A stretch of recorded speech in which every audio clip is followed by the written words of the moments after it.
নমস্কাৰ বন্ধু বান্ধৱীসকল, পুনৰ মোৰ চেনেলটোলৈ আপোনালোকক স্বাগতম জনাইছোঁ। আজি মই আপোনালোকৰ লগত শ্বেয়াৰ কৰিবলৈ ৰেচিপিটো হৈছে মাছৰ মূৰৰ সৈতে কলপচলাৰ খাৰ। আপোনালোকে হয়তো বহুতে খাই, হ'লেও মই ৰেচিপিটো শ্বেয়াৰ কৰিলোঁ। তাৰ বাবে মই এয়া কলপচলা কাটি লৈছোঁ মিহি মিহিকৈ, আৰু লগত মই লৈছোঁ দুটা মাছৰ মূৰ, যোন দুটা মই আধা ভজা কৰি লৈছোঁ। এয়া হৈছে খাৰ, মোৰ প্ৰয়োজন অনুসৰি লৈছোঁ। আদা থেতেলিয়াই লৈছোঁ প্ৰয়োজন অনুসৰি, জলকীয়া কেইটামান, আৰু এয়া পচলা। এতিয়া মই পচলাখিনি অলপ কোমলাই ল'ম। তাৰ বাবে মই পচলাখিনি এটা কেৰাহীত দি কিছু সময়ৰ বাবে ঢাকন লগাই গেছত বহাই দিম। আপোনালোকে ঢেঁকীত খুন্দিও ল'ব পাৰে, কাৰণ পচলা অলপ ডাঠ হৈ থাকিলে খাই ভাল নালাগে। মোৰ পচলাখিনি এতিয়া অলপ কোমল হৈ গৈছে। মই ঢাকনখন আঁতৰাই দেখাই দিছোঁ, এয়া দেখিছে আপোনালোকে। এতিয়া মই এই মেছৰ পাতৰ সহায়েৰে গৰমে গৰমে পচলাখিনি অলপ মেছ কৰি সৰু কৰি ল'ম। এয়া দেখিছেনে, মেছ কৰাৰ পিছত পচলাখিনি দেখিবলৈ এনেকুৱা হ'ব।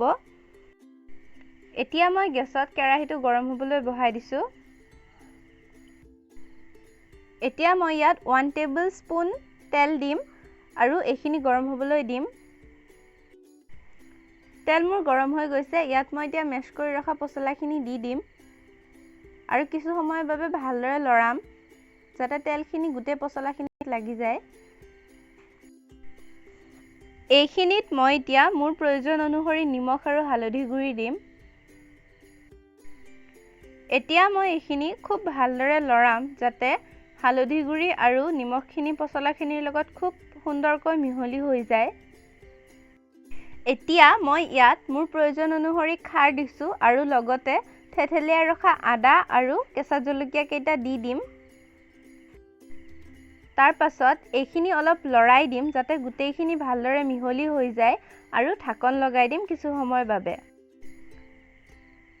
এতিয়া ঢাকনখন আঁতৰাই দিলোঁ। এয়া দেখিছে, পচলাৰ পানী ওলাবলৈ ধৰিছে।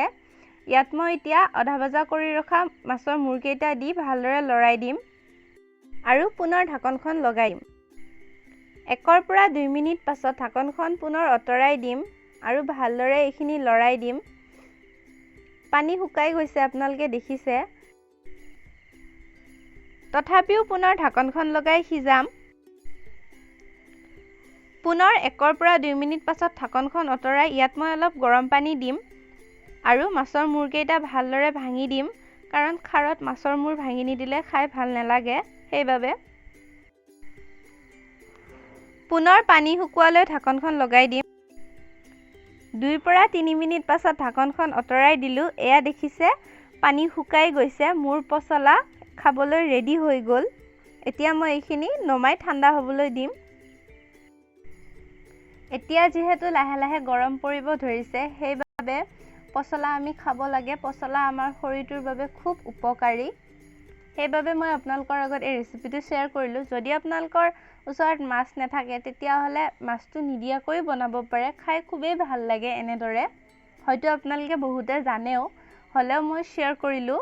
আৰু যদি মোৰ ৰেচিপিটো চাই ভাল পালে, তেতিয়াহ'লে প্লিজ লাইক কৰিব, শ্বেয়াৰ কৰিব, আৰু মোৰ চেনেলটো ছাবস্ক্ৰাইব কৰিব। আৰু লগতে ৰঙালী বিহুৰ হিয়া ভৰা ওলগ জনালোঁ, আৰু ক'ব বিচাৰোঁ যে ঘৰতে থাকক, বাহিৰলৈ ওলাই নাযাব, আৰু সুস্থ থাকক। Thank U.